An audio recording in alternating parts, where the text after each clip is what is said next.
Meron pong isang kwento tungkol sa isang matandang lalaki na nakasakay sa harapan ng bus. Siya'y nagko-commute. Habang umaandar po ang bus, kinausap ng matanda itong driver. Sabi niya, "Mama, bababa po ako sa ilalim ng tulay." Sabi naman po nitong driver, "Pasensya na po tay ha, bawal po dun. Baka mahuli po kayo ng pulis at baka ako din po mahuli." Sabi naman po nitong matanda, "Huwag kang mag-alala, matagal ko nang ginagawa yan. Basta ang gawin natin, pag malapit na tayo doon sa tulay, ibagal mo na lang, banayad mo. Pagkatapos, lulukso na lang ako." Kaya pinagbigyan itong driver ang matanda. Nang malapit na po doon sa tulay, biglang tumayo ang matanda at sabi niya, "Ayan na, bagal lang, bagal lang." At bigla pong lumukso yung matanda at nakaalis naman siya, nakababa sa bus. Pero hindi po siya nakita nitong konduktor. Yung konduktor ng bus, nandun po siya doon sa pintuan, sa gitna. At nakita niya yung matanda, nakababa-baba pa lang sa bus, naglalakad. Akala niya, pasahero. Naawa po yung konduktor, sabi niya, "Kawawa naman, itong matanda, walang masakyan." Ano pong ginawa ng konduktor? Bumaba siya, binuhat niya yung matanda, sinakay ulit niya doon sa bus. Galit na galit yung matanda. Sabi niya, "Bakit mo ko sinakay?" "Kawawa po kasi kayo, nakita ko naglalakad kayo bawal po dito tay. Buti na lang, hindi tayo nakita ng mga pulis," sabi niya. Sabi po ng matanda, "Nandun na ako sa harapan ng bus, di mo ba ako nakita, nagbayad pa ako sa iyo? Kabababa ako pa lang, sinakay mo ako ulit dito, paano ko bababaan yan?" Sabi niya. My dear friends, tandaan niyo po ito, hindi naman lahat ng tao kailangan ng tulong mo. At isipin niyo po ito, unawain niyo ito. Huwag mong ipagpalagay na alam mo ang kailangan ng ibang tao. I think these are very important lessons that we must learn and remember. That not all people need help from you. And understand, never assume that you know what people need. Remember, you are not the Savior. Hindi ikaw ang tagapagligtas.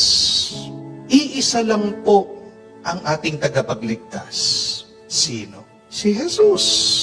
Yan ang dahilan bakit dumating siya dito sa mundo, para tayo ay paglingkuran, para tayo ay iligtas. Tayo po ay katulong lang ng Panginoon. Amen?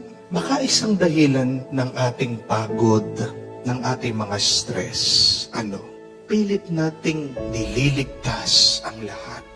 Pilit nating tinutulungan ang lahat ng tao. Nakaka-stress, nakakapagod pag kinukuha mo ang trabaho ng Diyos. Tandaan niyo po yan. Tao ka lang. Merong mas mataas sa'yo, merong mas makapangyarihan sa'yo, nandiyan ang Diyos. Masama bang maging mabuti? Masama bang maging mabait? Masama bang tumulong sa iba? Hindi. Pero sana naman, tingnan mo yung epekto ng iyong pagtulong sa iba. Kung nai-stress ka na, kung nagiging bugnutin ka na, kung hindi ka na nagiging masaya, huminto ka muna sa pagtulong sa iba. Paano mo malalaman na nakakabuti sa iyo ang pagtulong mo sa iba? Pansinin niyo po ito, na pagkatapos mong tumulong, kung nakangiti yung tinulungan mo, kung nakangiti ka, mabuti ang iyong naging pagtulong. Amen? Pero bakit ba tayo minsan nadi-disappoint at nalulungkot sa iba? Kasi naghahanap tayo ng appreciation o pagpapahalaga dun sa ating pagtulong. Oo nga naman, nakakalungkot. Binibigyan mo na nga ng pera yung biyanan mo. Bakit ang sungit pa sa'yo? Oo nga naman, nagtatrabaho ka na nagtatrabaho para sa pamilya mo. Pero nakukuha pang magbisyo ng asawa mo. Naghihirap ka na nga, naghahanap ng pera, nakukuha pa niyang makapagbabae. Pinag-aaral mo na yung anak mo, pero bakit pasaway pa rin siya? Ang tanong, bakit hindi ma-appreciate yung tulong mo? Baka naman, tumulong ka, pero hindi talaga nila kailangan yung binibigay mong tulong. Oo, mahalaga yung perang binibigay mo sa biyanan mo. Pero baka naman, ang hinahanap lang yan sa'yo, lambing. Baka pag nagbibigay ka, nakasimangot ka. Kahit nabigyan mo ng pera, yung tao, sasakit pa rin ng loob yan kasi nakakarinig siya ng masama galing sa'yo. Amen? Opo, kailangan mo magtrabaho para sa iyong pamilya. Opo, kailangan magtulungan kayo ng asawa mo. Pero, ang buhay mag-asawa, ang buhay pamilya, hindi lang naman puro trabaho, puro pera. Pero nasan na yung quality time na kayo ay magkakasama? Kaya bakit mas marami pa yung oras sa barkada? Bakit nagkaroon ng kulasisi? Kasi merong quality time doon. Yun lang ang hinahanap ng asawa mo. Oo, mahalaga na pag-aral mo yung anak mo. Pero, bakit lumalaban yan? Bakit nagre-rebelde? Baka naman nape-pressure din sa'yo. Wala siyang peace of mind. Pag bumabagsak siya, katakot-takot na sermon at mura. Baka na-stress din yung anak mo sa kanyang kakaaral. Baka humihingi lang ng break. Mga kapatid, huwag nating isipin na mas alam mo yung kailangan ng ibang tao. Huwag mong isipin na mas alam mo sa kanila kung anong kailangan nila. Tandaan mo ito, buhay nila yan. Mas alam nila kung ano ang kailangan nila. Amen? Yan din po ang pinapaalala sa atin ng Diyos. Nung bumisita kasi si Jesus sa bahay na magkakapatid, ito kasing si Marta, napaka-busy, linis ng linis, luto ng luto, abalang-abala sa trabaho, sa pag-aasikaso para sa ating Panginoon. Akala niya, ito yung kailangan ni Jesus. Yung magpahinga siya, yung kumain siya, yung malinis yung bahay. May nakalimutan si Marta na gawin. Ano po? Yung tanongin niya si Jesus, ano po ang kailangan niyo?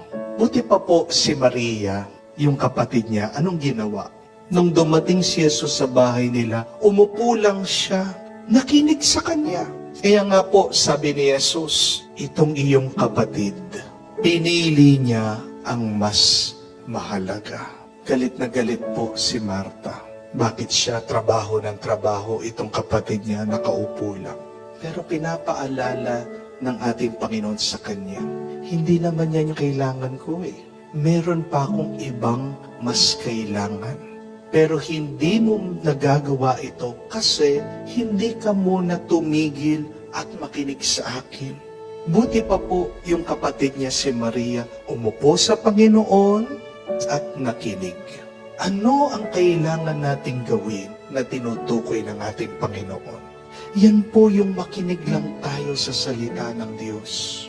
Yan po yung alamin natin ang kagustuhan ng Diyos. Kung kikilos ka at ginagawa mo lang yung gusto mo, alam niyo po, hindi naman tulong ito eh. Pagiging makasarili ito. Remember that. If you're always doing what you want, you are not helping anyone. You are just being selfish. At kung ginagawa mo yung akala mo, yun yung kailangan niya, hindi rin po tulong yan. Ang tawag dyan, pagmamataas, pagyayabang. You are full of pride when you show you know what is best. Amen? Kung gusto mo talaga makatulong sa iba, at kung gusto mong mapabuti ang buhay ng iba, anong kailangan mong gawin? Huminto ka muna, makinig ka muna, at umunawa ka ng mabuti. Kahit naman po si Jesus, di ba? Balikan niyo po ang kwento sa mga ebanghelyo, sa mabuting balita.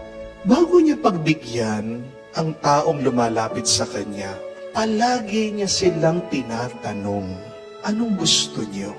Di ba nagpatulong yung bulag?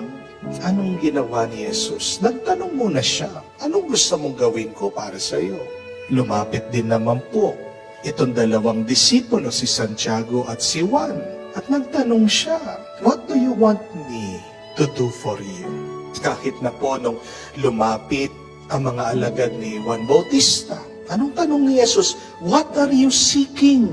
Hindi naman agad tutulong ang Diyos na hindi niya aalamin kung ano yung gusto natin. Yes, God gives what we need, but sometimes God also gives what we want if we ask it to Him. Dahil ano ang sabi ni Jesus? Ask and you shall receive. Amen? Kapag po nananalangin tayo, di ba, palagi naman tayong nagsasalita, tayong humihingi, hindi naman tayo nahihiya na magsalita sa Diyos. Lord, ito yung gusto ko. Lord, ibigay mo naman ito. Lord, sige na po. Bakit hindi natin baliktarin? Bakit hindi natin ibahin ang ating pagdarasal? Sa susunod na ikaw ay mananalangin, subukan niyo po ito. Ikaw naman magtanong sa Panginoon. Sabihin mo, Panginoon, anong kailangan mo? Panginoon, anong gusto mong gawin ko para sa iyo? O Diyos ko, ano ang kagustuhan mo? I think the greatest and the most meaningful prayer that we can say to God today is, Lord, what is your will? Lord, what is your will? Lord, what do you want me to do for you today? And just listen. After listening and understanding, it is there that you should act. Act only after listening. Serve only after understanding. Amen? Alam niyo po bakit tayo nagkakasala? Kasi kilos na tayo ng kilos na inaakala natin iyan ang kagustuhan ng Diyos. Nagkakasala tayo kasi nagkukulang tayo sa pagdarasal. Amen? Nagkakamali tayo kasi nagkukulang tayo sa pakikinig sa Diyos. Amen? Sabi nga ng kanta, maraming namamatay sa maling akala. Para po tayo ay tunay na maging mabuti at banal, bakit hindi natin subukan? Gawing ugali natin, araw-araw huminto, magdasal at magtanong sa Diyos. Panginoon, anong kailangan mo? Panginoon, anong kagustuhan mo? O Diyos ko, ano ang gusto mong gawin ko para sa iyo?